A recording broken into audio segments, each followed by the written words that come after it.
जय Hind dear student. हम लोग डिस्कस करने वाले हैं फैराडे एक्सप्लानेशन। फैराडे ने क्या एक्सपेरिमेंट से अपना एक्सप्लानेशन दिया, तो उस पर हम लोग डिस्कस करेंगे।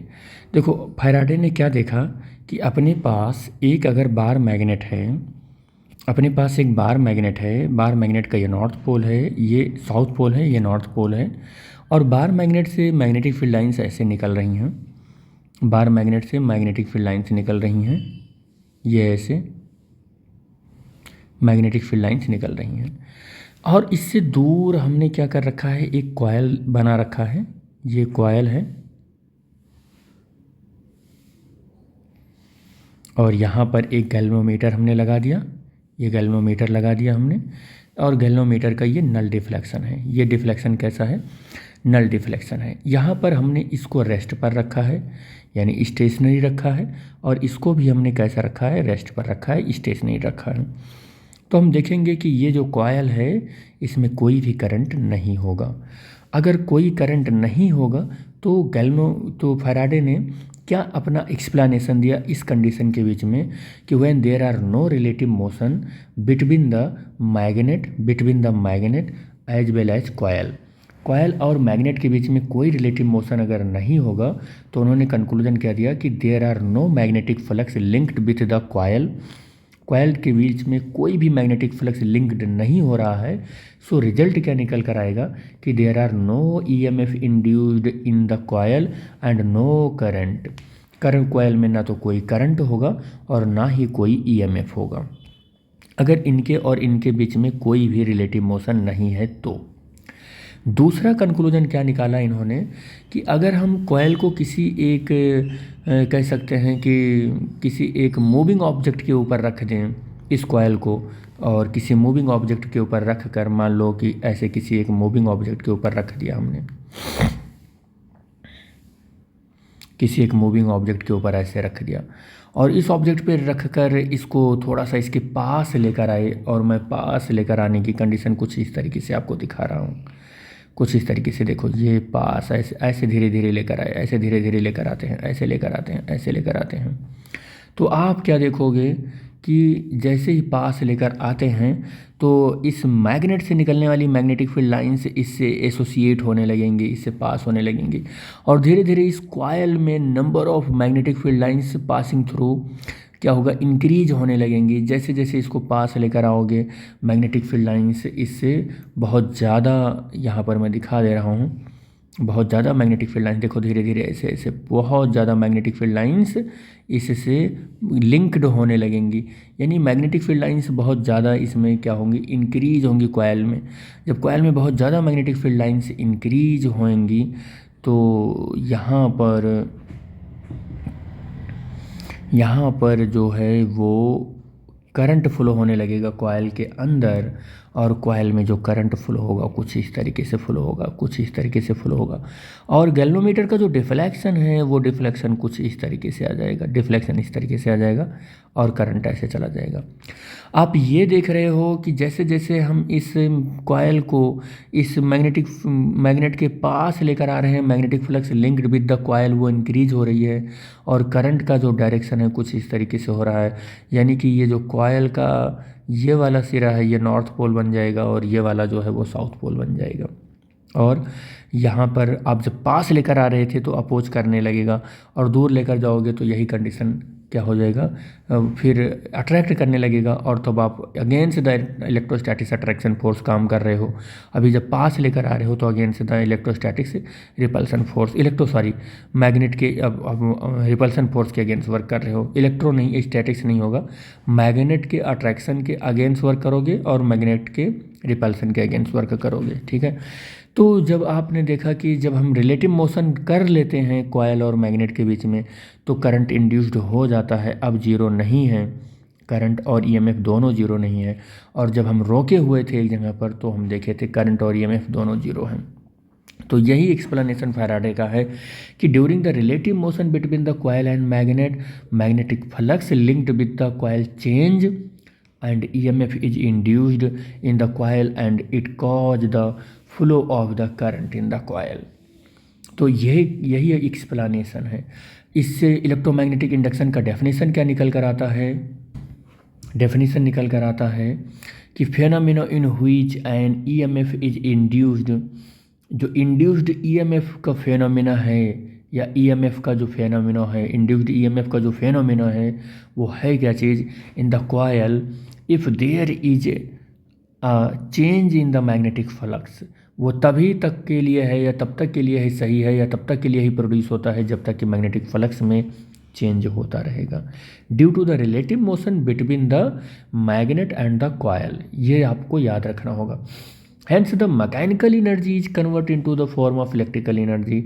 और आपने देखा कि जब तक हमने मैग्नेट और कॉयल के बीच में रिलेटिव मोशन नहीं करवाया था, there are no current, current भी इंड्यूस्ड नहीं हुआ था और ईएमएफ भी इंड्यूस्ड नहीं हुआ था। लेकिन जैसे ही रिलेटिव मोशन करवाया, करंट अब जीरो नहीं है, यानी इंड्यूस्ड हो चुका है, ईएमएफ भी जीरो नहीं है, ये भी इंड्यूस्ड हो चुका है। तो वही मैकेनिकल एनर्जी जो आप इसको लेकर आ रहे हो, बार बार लेकर जा रहे हो, यहाँ मैकेनिकल एनर्जी ही तो कर रहे हो आप, और यही मैकेनिकल एनर्जी इसमें इलेक्ट्रिकल एनर्जी के फॉर्म में ही तो कन्वर्ट हो रहा है। तो वही बात बोल रहा है कि मैकेनिकल एनर्जी कन्वर्ट हो रही है into the form of the electrical energy, that is the work is done moving the coil और the magnet gets converted in the magnetic flux. आप इसी को एक और हेडिंग के नाम से भी इसको दे सकते हो, इसके डेफिनेशन को, जिसे हम एनर्जी ट्रांसफॉर्मेशन बोलते हैं। इसको क्या बोलते हैं? एनर्जी ट्रांसफॉर्मेशन बोलते हैं। एनर्जी ट्रांसफॉर्मेशन बोलते हैं। और अगर मैं इसका स्टेटमेंट लिखूं, एनर्जी ट्रांसफॉर्मेशन का स्टेटमेंट लिखूं, तो in electromagnetic induction, electromagnetic induction, the mechanical energy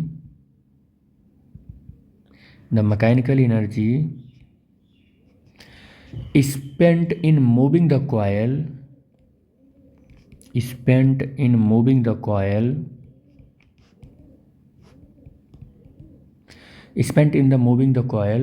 और द मैग्नेट, चाहे आप कॉयल को मूव कराओ चाहे मैग्नेट को मूव कराओ, और the magnet to change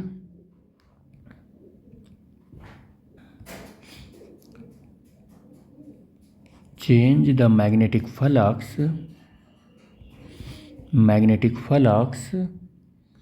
is transformed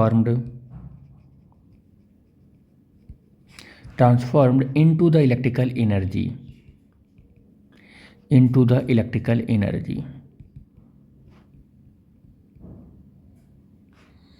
in the form of current,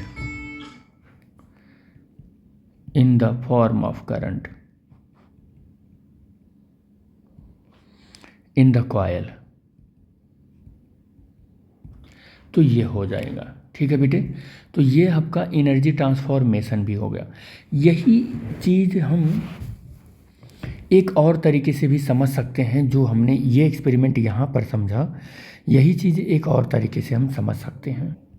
देखो क्या है, आपने अभी तक एक बार मैग्नेट लिया था और बार मैग्नेट का ये साउथ पोल, आपने बोला कि ये साउथ पोल है और ये नॉर्थ पोल है, और इससे मैग्नेटिक फील्ड लाइंस निकल रही हैं, इससे ऐसे मैग्नेटिक फील्ड लाइंस निकल रही हैं। और यहाँ पर आपने क्या किया कि एक कॉयल लिया है और उसको किसी एक सेटअप से ऐसे बना रखा है और गैल्वेनोमीटर लगा रखा है आपने, ये, और गैल्वेनोमीटर में कोई डिफ्लेक्शन नहीं है जब इसकी वेलोसिटी जीरो है, इसकी वेलोसिटी जीरो है। लेकिन एक इसी बार मैग्नेट के पास आप क्या करते हो, इस सेटअप को लेकर आते हो धीरे धीरे, तो आप क्या देखते हो कि कॉयल में कुछ मैग्नेटिक फील्ड लाइंस पास हो रही हैं ए पॉइंट पर, और बी पॉइंट पर लेकर आते हो तो और मैग्नेटिक फील्ड लाइंस पास होने लगती हैं, सी पॉइंट पर लेकर आते हो तो और ज़्यादा मैग्नेटिक फील्ड लाइंस पास होने लगती हैं। आप जब डी पॉइंट पर लेकर आते हो तो सबसे ज़्यादा मैग्नेटिक फील्ड लाइंस पास होने लगती हैं। तो इस कॉयल से एसोसिएटेड जितना ज़्यादा मैग्नेटिक फील्ड लाइंस पास हो रही हैं, उतना तेज़ी से मैग्नेटिक फ्लक्स इसमें क्या हो रहा है, इंक्रीज हो रहा है। और मैग्नेटिक फील्ड लाइंस इंक्रीज हो रहा है तो इसका मतलब क्या हुआ कि मैग्नेटिक फील्ड लाइंस चेंज हो रहा है, magnetic field lines magnetic flux जिसको बोलते हो वो क्या हो रहा है, चेंज हो रहा है। तो चेंज इन मैग्नेटिक फ्लक्स इस कॉइल्स के अंदर करंट इंड्यूस्ड कर देंगी और इससे इसमें एक ईएमएफ आ जाता है और उसे हम इंड्यूस्ड ईएमएफ बोलते हैं। इस करंट को इंड्यूस्ड करंट बोलते हैं, इंड्यूस्ड करंट बोलते हैं और इस ईएमएफ को इंड्यूस्ड ईएमएफ बोलते हैं, इंड्यूस्ड ईएमएफ बोलते हैं। लेकिन आप सोचो कि क्या ऐसा ही पॉसिबल है, इसका अपोजिट एक दूसरा वे भी नहीं पॉसिबल है कि हम अगर एक यहाँ पर कॉइल लें और उस कॉइल में हम क्या करें कि करंट फ्लो करा दें, उस करंट में उस कॉइल में क्या करें, हम एक सेटअप लगा दें। मान लो कि एक रियोस्टेट है, ये रियोस्टेट लगाया और एक सेल लगा दिया, एक सेल लगा दिया, सेल वल के थ्रू और की लगा दी और फिर हमने ये सेटअप बना दिया, ये की लगा दिया, ये माइनस, ये प्लस, ये रियोस्टेट, ऐसे एक सेटअप बना दिया। इधर से करंट निकल रहा है, ऐसे करंट निकल रहा है, ऐसे करंट निकल रहा है, इसमें से ऐसे करंट जा रहा है और ये कॉइल है, ये क्या है, कॉइल है। और जिसमें करंट फ्लो हो रहा है इस कॉइल का एक नेम दे देते हैं और इसे हम बोल रहे हैं कि ये मेरा प्राइमरी कॉइल है, ये हमारा प्राइमरी कॉइल है और ये इलेक्ट्रिकल सेटअप है, ये इलेक्ट्रिकल सेटअप है ये, ठीक है। अब हम क्या करते हैं कि इसके पास में एक दूसरा कॉइल रख देते हैं, एक दूसरा कॉइल रख देते हैं। तो हम देखते हैं कि अगर इसमें हम करंट को बार बार वेरी कराएं और फ्लो कराते हैं, स्विच ऑन करते हैं, ऑफ़ करते हैं, स्विच ऑन करते हैं, ऑफ़ करते हैं, या रियोस्टेट से हम करंट को कंट्रोल करते हैं, तो इसमें भी एक करंट इंड्यूस्ड हो जाता है, इसमें एक करंट इंड्यूस्ड हो जाता है। लेकिन याद रखना कि अगर इसमें ऐसे इंड्यूस्ड हो रहा है यानी कि एंटी क्लॉकवाइज हो रहा है, तो इस वाले में करंट जो होगा एंटी क्लॉकवाइज हो रहा है, तो इसमें क्लॉकवाइज करंट प्रोड्यूस होगा, ठीक है। इसमें क्लॉकवाइज करंट प्रोड्यूस होगा, मतलब इसमें इस डायरेक्शन में करंट प्रोड्यूस होगा, इस डायरेक्शन में करंट प्रोड्यूस होगा। और इसको हम सेकेंडरी कॉइल बोल रहे हैं, इसको क्या बोलेंगे, सेकेंडरी कॉइल बोलेंगे। तो हम ये देख रहे हैं कि केवल ऐसे ही नहीं हो पाता है कि एक कॉइल को हम मैग्नेट के पास लेकर आते हैं या एक कॉइल के पास हम मैग्नेट लेकर आते हैं, चाहे कॉइल को चला रहे हैं चाहे हम मैग्नेट को चला रहे हैं, केवल ऐसे ही करंट इंड्यूस्ड नहीं होता है, इस कंडीशन में भी करंट इंड्यूस्ड हो जाता है। हम ऐसे बताएं कि अगर ये मेरे पास एक हमारे पास कॉइल है जिसको प्राइमरी बोल रहे हैं, ये इसका कनेक्शन एक की से कर देते हैं और एक बैटरी से कर देते हैं और एक रियोस्टेट से करते हुए ऐसे कर देते हैं। अगर इसमें हम करंट फ्लो कराते हैं तो इसके साथ में जो सेकेंडरी कॉइल है उसमें, ये सेकेंडरी कॉइल है, सेकेंडरी कॉइल में भी करंट प्रोड्यूस हो जाता है और ये प्राइमरी कॉइल है। तो प्राइमरी कॉइल के पास अगर सेकेंडरी कॉइल है और कोई भी कांटेक्ट नहीं है तो इसमें भी करंट हम गैल्वेनोमीटर लगा कर देख लेते हैं, तो इसमें भी करंट क्या हो जाता है, प्रोड्यूस हो जाता है। ये फिनोमिना जो है ये भी इलेक्ट्रोमैग्नेटिक इंडक्शन ही कहलाता है और ये इलेक्ट्रोमैग्नेटिक इंडक्शन का ये फिनोमिना हम लोग ट्रांसफार्मर में यूज करते हैं। किस में यूज करते हैं, ट्रांसफार्मर में यूज करते हैं। याद रखना ये ट्रांसफार्मर में यूज होने वाला क्या है, फिनोमिना है, ठीक है।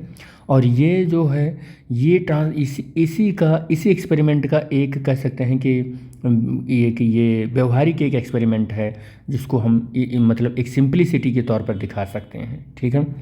तो ऐसा ज़रूरी नहीं है कि केवल इसी में इलेक्ट्रोमैग्नेटिक इंडक्शन होता है, इलेक्ट्रोमैग्नेटिक इंडक्शन ऐसे फिनोमिना में भी आप रिप्रेजेंट कर सकते हो या दिखा सकते हो। ऐसे बहुत सारे कंडीशंस में आप इलेक्ट्रोमैग्नेटिक इंडक्शन दिखा सकते हो। बेसिकली अगर मैं इसकी बात करूँ तो इसको म्यूचुअल इलेक्ट्रोमैग्नेटिक इंडक्शन बोलते हैं। इसको क्या बोलते हैं, म्यूचुअल इलेक्ट्रोमैग्नेटिक इंडक्शन बोलते हैं, इसको इलेक्ट्रोमैग्नेटिक इंडक्शन बोलते हैं, इलेक्ट्रोमैग्नेटिक इंडक्शन बोलते हैं। लेकिन अभी इंडक्शन का म्यूचुअल इंडक्शन क्या होता है, सेल्फ इंडक्शन क्या होता है, ये आपके सिलेबस में नहीं है, तो इसका डिस्कशन मैं नहीं कर रहा हूँ। बस मैं जानकारी के तौर पर बता दिया कि इस वाली कंडीशन को स्पेशल नेम से भी जानते हैं। तो बस इस लेक्चर में हम लोग यहीं तक बात करेंगे। नेक्स्ट लेक्चर में हम लोग बात करने वाले हैं Faraday's law of electromagnetic induction. तो thanks for watching the video, thank you बेटा।